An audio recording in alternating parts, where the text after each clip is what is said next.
Secretário, como é que está terminando? Tá gravando? Como é que está terminando esse governo Camilo? E o que se coloca, o que ele vai deixar como legado para o segundo governo dele? Em que situação está o estado do Ceará? Olha, do ponto de vista fiscal, né, que é uma grande conquista do Estado, o governo está organizado.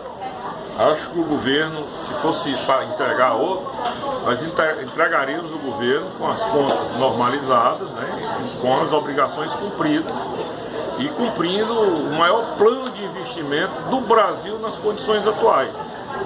A questão fiscal, que durante toda a campanha o governador colocou que o Ceará é o estado de maior plataforma de investimento percentual em relação à receita corrente líquida, em relação ao Brasil, continua.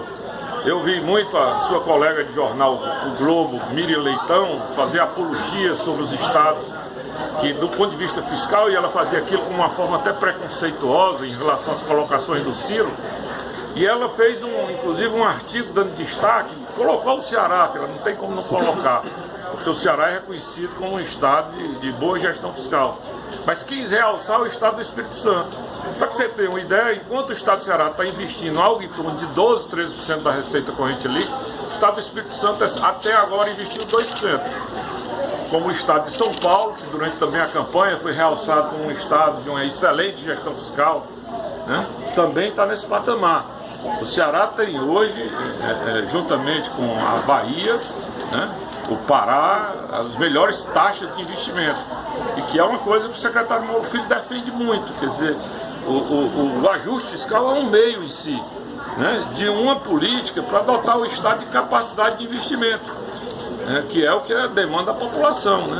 Quão dependente o Estado ainda é do cenário federal, considerando que tem muita incerteza ainda, não se sabe quem vai estar na presidência? Olha, do ponto de vista da dependência, a relação, Érico, é uma relação mais constitucional, é obrigatória. Independente de quem seja o presidente, né, as transferências constitucionais, que é o FPE, arrecadando, tem um sistema de repartição para estados e municípios, que o governo federal, independente de quem esteja no poder, vai ter que cumprir.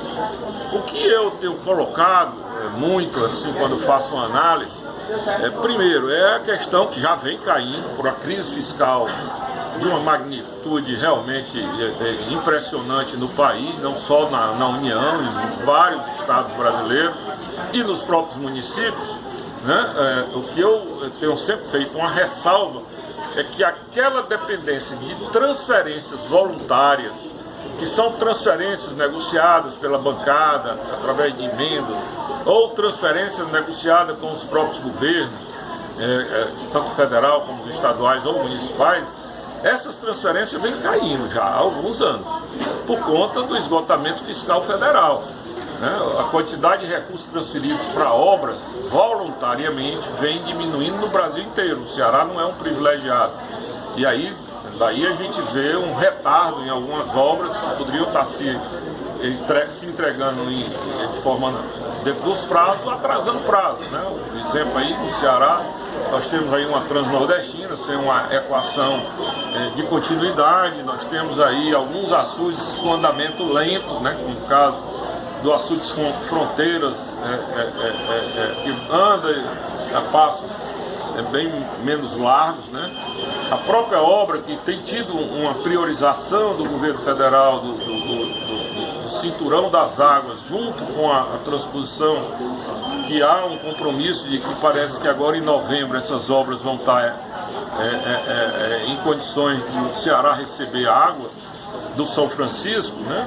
Essas obras poderiam ter sido concluídas há muito mais tempo se a situação de disponibilidade financeira do governo federal fosse melhor, né? Como também há uma restrição por conta da questão fiscal, né? O Ceará se enquadra um pouco nisso, mas conseguiu ainda espaço fiscal pela sua boa gestão para operações de crédito, né? Porque o orçamento público ele é financiado com arrecadação própria, né? Que aí envolve ICMS, ITCD, TVA, etc., né? Envolve as transferências federais constitucionais, que são próprias do Estado, né? No caso o FPE, e envolve para financiar investimentos contratados com operações multilaterais ou nacionais, né? Empréstimos com bancos do exterior, Banco Mundial, BID, etc., né? Que cada dia também está ficando mais restrito. por conta da situação fiscal, porque por mais que a gente tenha espaço fiscal para contrair empréstimos, tem um aval da União. Você pode estar apto, e o Ceará está apto para se endividar muito mais, né, desde que equalize um fluxo de pagamento capaz de pagar essa dívida ao longo do tempo, mas hoje nós podemos esbarrar, por exemplo, nos limites que o governo federal está impondo para dar garantias, porque os empréstimos contam com garantias federais. Nesse quadro fiscal, isso é um problema que tem que se acompanhar melhor, né? E as transferências voluntárias, porque quem contava para fazer suas obras com recursos públicos federais de forma voluntária, sem custo, né, para o Estado e para os municípios, isso precisa ser repensado. Havendo convite, deve haver. O senhor está disposto a ficar no governo? Olha, eu já coloquei isso de forma clara. Eu tenho um compromisso com o governador Camilo até 31 de dezembro.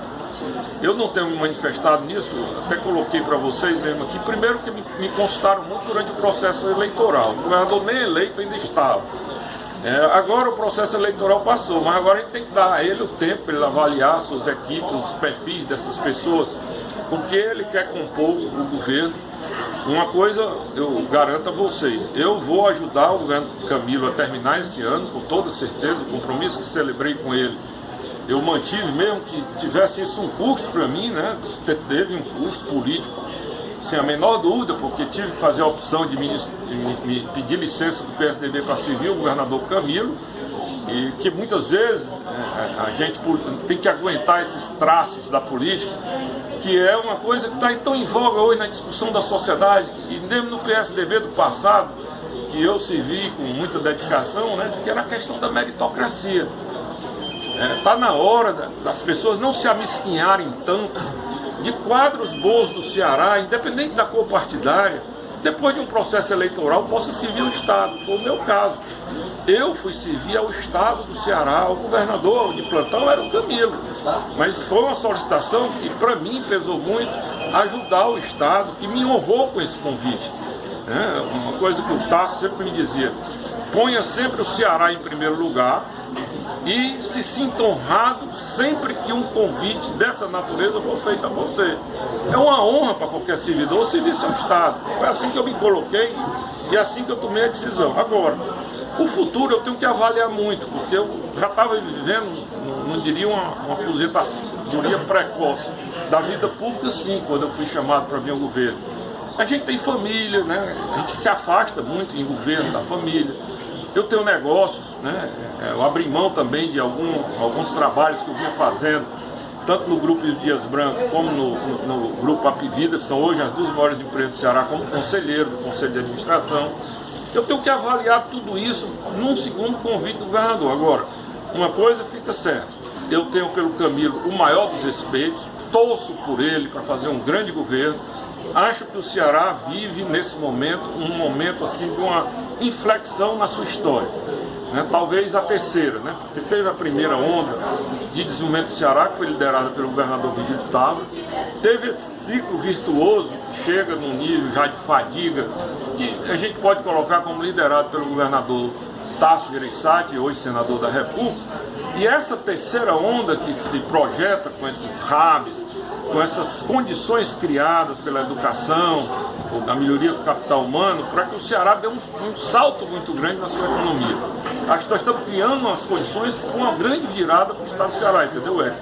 Agora, para isso precisa de harmonia, precisa de se manter essa unidade dentro do Estado do Ceará, precisa de governabilidade, né? Muito importante o trabalho de governabilidade que o governador Camilo conquistou nesses 4 anos na Assembleia, porque não foram anos, como ele colocou, anos fáceis, né? Pegar um governo, né, com a diversidade política, como ele colocou durante toda a campanha, 6 anos de seca, a maior crise econômica da história, essa situação fiscal que o Brasil tomou conta, né? Essa questão de segurança jurídica, muitos investidores aguardando um momento mais confiável, que é a expectativa que a gente tem com a solução eleitoral.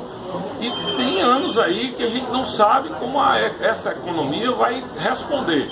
Muitos analistas dizem que a eleição simples de um presidente da República faz uma retomada de crescimento.